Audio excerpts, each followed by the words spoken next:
Hey, this is Arianne, and in this video, we're going to talk about the two most popular investment options, real estate and stocks. We're going to talk about the pros and cons of each so that you know what you need to choose for your personal investment goals. Now, for us, we mainly invest for passive income and financial freedom, meaning our passive income meets and exceeds our needs and wants. So, just as a context on some of the things we're going to talk about. And also, as a disclaimer, I am neither a CPA nor an attorney, so please consult yours. Okay, let's get started. First point we're going to cover is the barrier to entry. Now, as far as barrier to entry goes, stocks actually wins in this category.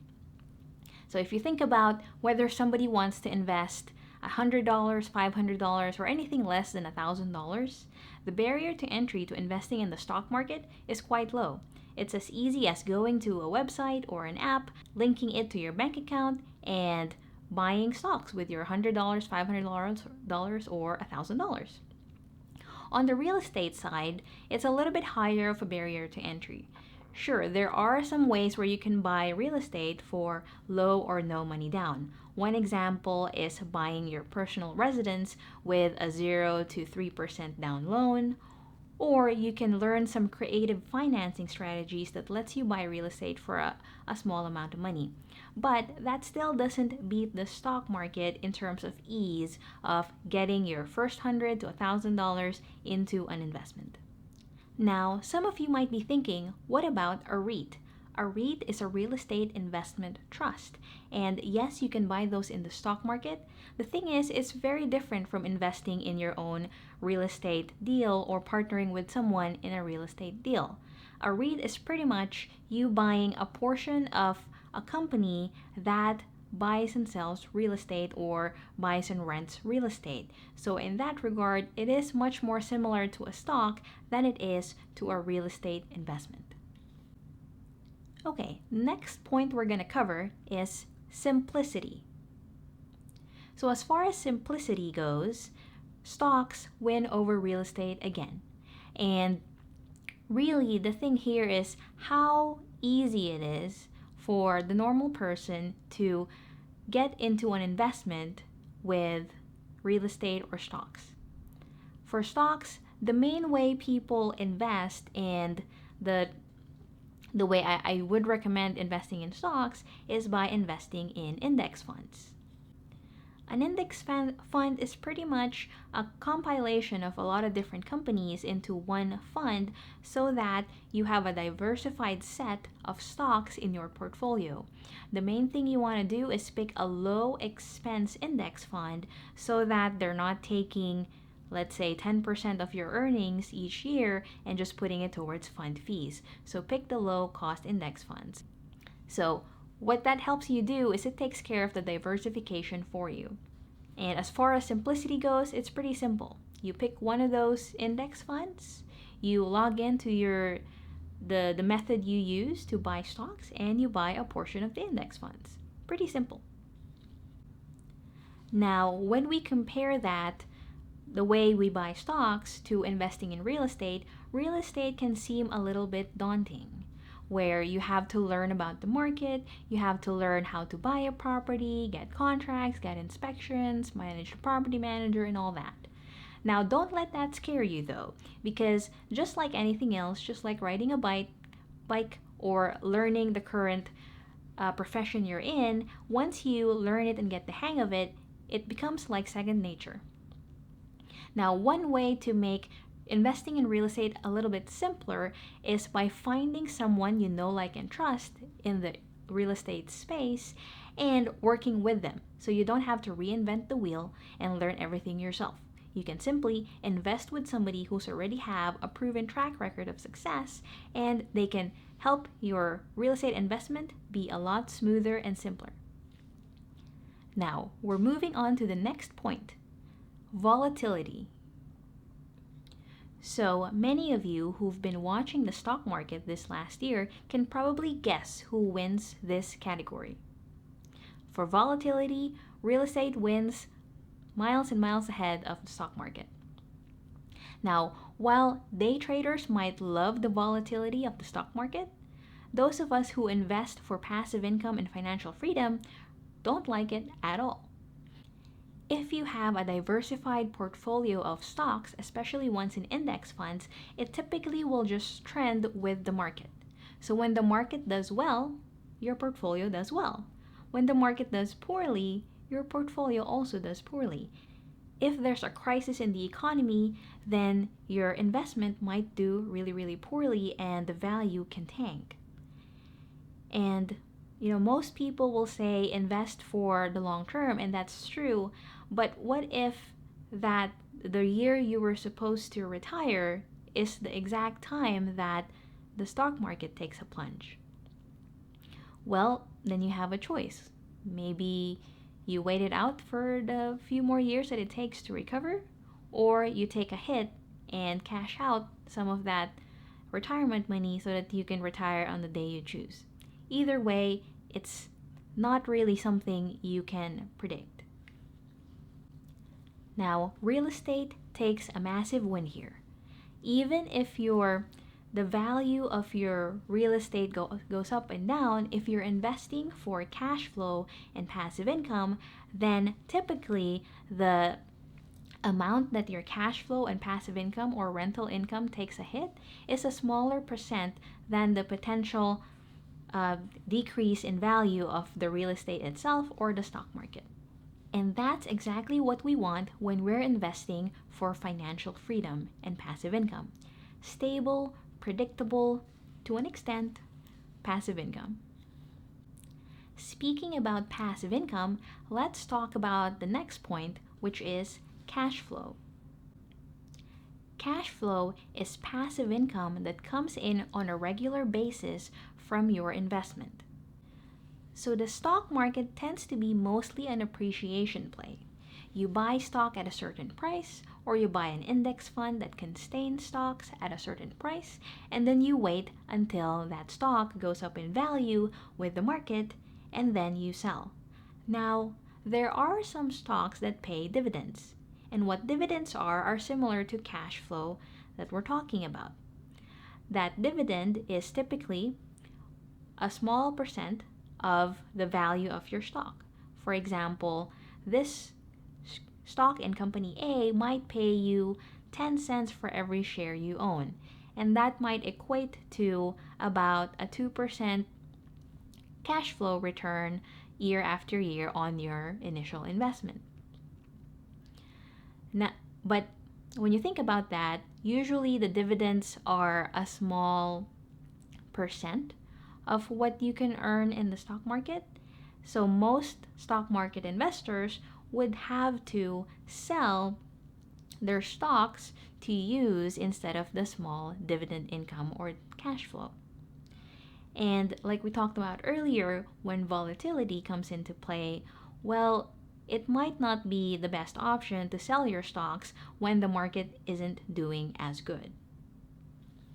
Now, real estate wins big in this category, and it's my personal favorite because I invest for passive income and financial freedom.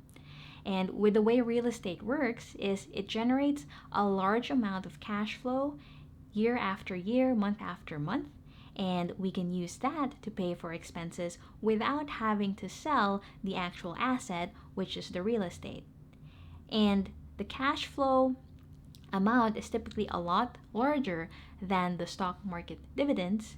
Also, that cash flow doesn't take into consideration any appreciation of the actual house or real estate itself, right? We might be getting a certain percentage of cash flow year after year, but the appreciation or the amount of value that that property is worth also goes up.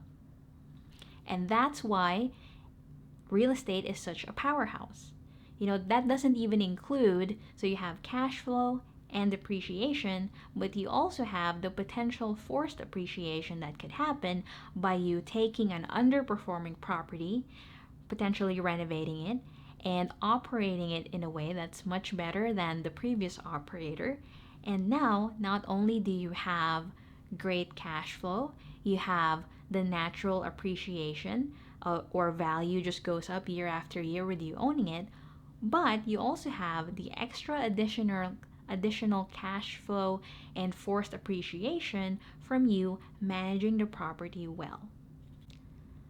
Now, just as important as the cash flow or increase in value itself is how much of that cash flow or value we can actually use.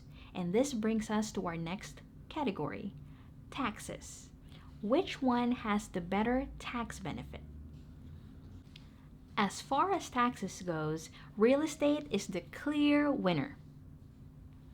Now you might be wondering, why are there so many tax benefits for real estate investors? And it's this: the government wants to provide an incentive for investors, people like you and me, to put their money into real estate investments and provide housing for other people. And you know what? It works. We keep putting money into the real estate market and provide housing for others, and that money, that investment, keeps funneling into other industries as well. By buying real estate, we help support other vendors for real estate, other professionals that work in the real estate industry, and we help keep the economy going. Now, if you're liking this video so far, please click the like button, or if you don't like it, click dislike. And I'd like to know what you like about it and what you'd like me to talk more about, so please put it in the comments below and click subscribe while you're at it. The last category we're going to compare is control.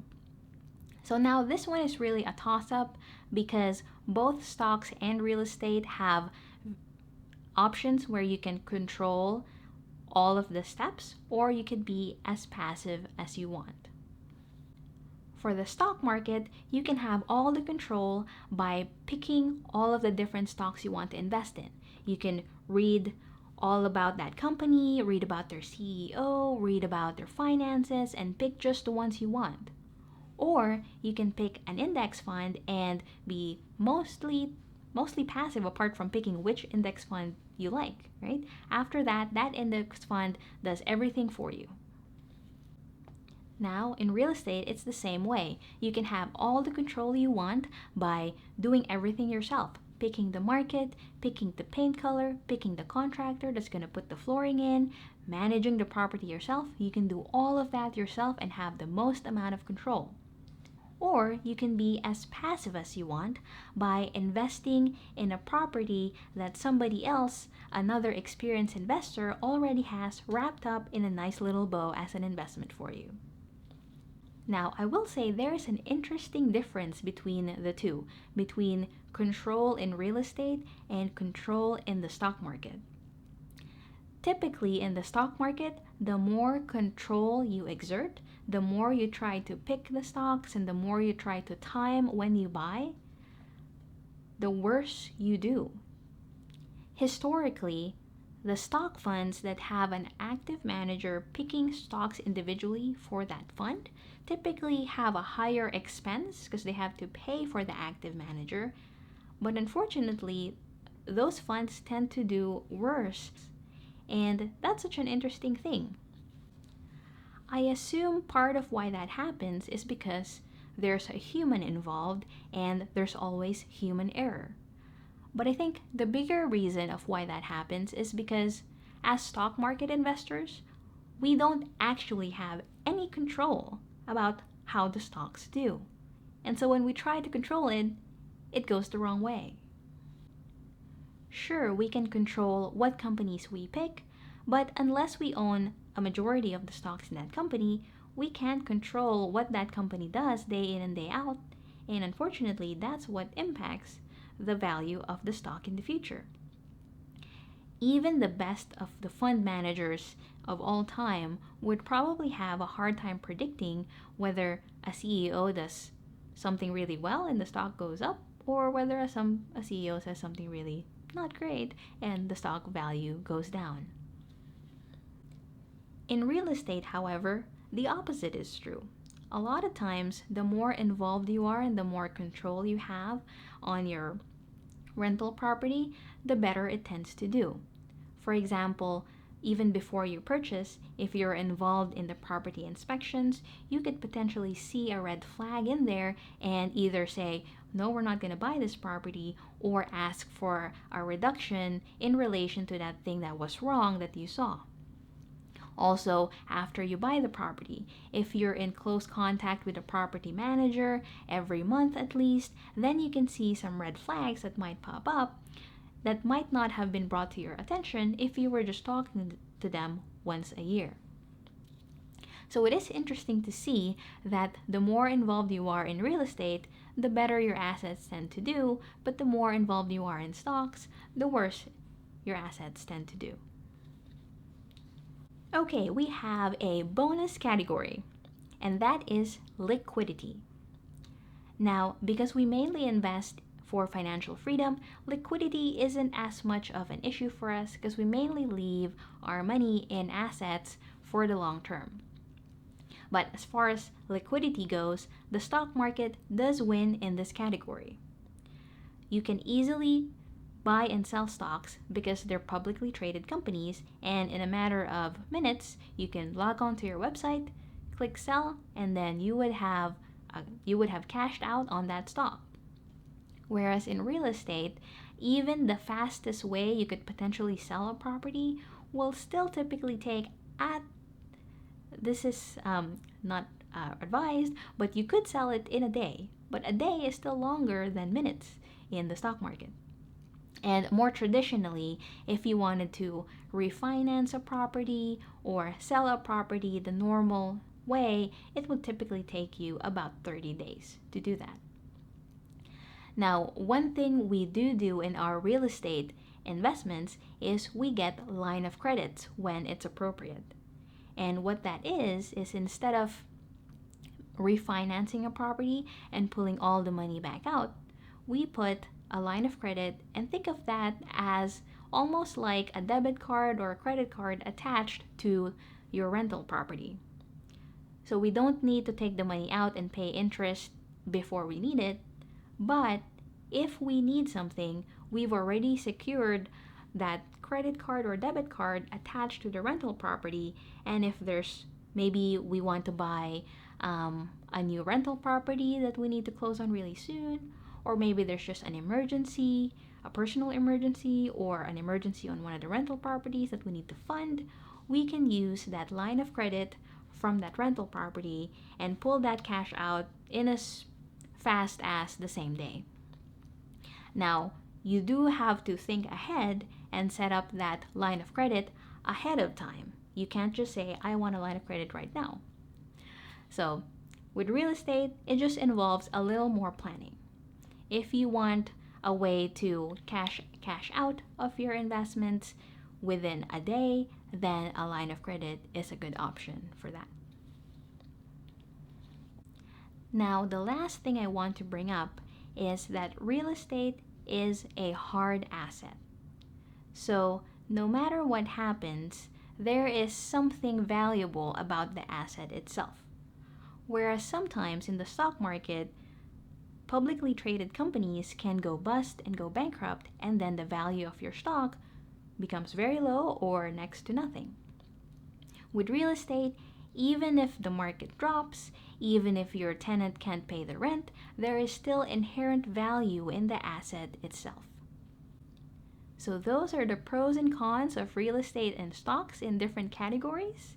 If you like what we talked about, please click the like button. Please comment below on what you think the best investment option is for you, and what you think of the pros and cons we discussed here today. Also, please click the subscribe button to see all the other videos I'm going to make about investing in general. Thanks for watching and have a great day.